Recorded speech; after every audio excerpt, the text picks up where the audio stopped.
पर एहतियात, आए मिलकर दे कोरोना वायरस को मात। Secretary primary and secondary health care captain retired Mohammad Usman ने वीडियो पैगाम जारी कर दिया।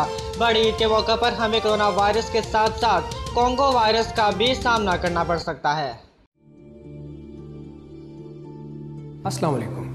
मैं captain retired Mohammad Usman, secretary primary and secondary health care Punjab आपसे मुखातिब हूँ। जैसा कि आपके इल्म में है कि इस वक्त पूरी दुनिया कोरोना वायरस के खिलाफ नबर्दाज़मा है। बड़ी ईद के मौका पर कोरोना वायरस के साथ साथ हमें कोंगो वायरस जैसी बीमारी का भी सामना करना पड़ सकता है, और ये तभी मुमकिन है कि हम एहतियाती तदाबीर को अपनाएं।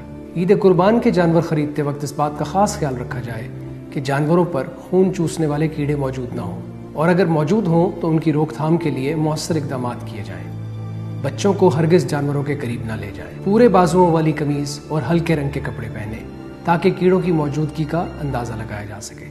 बार बार अपने कपड़ों का मुआयना करें, और अगर कीड़े मौजूद हों तो लाइफ स्टॉक माहिरीन के बताए हुए तरीके के मुताबिक अद्वियात का इस्तेमाल करें।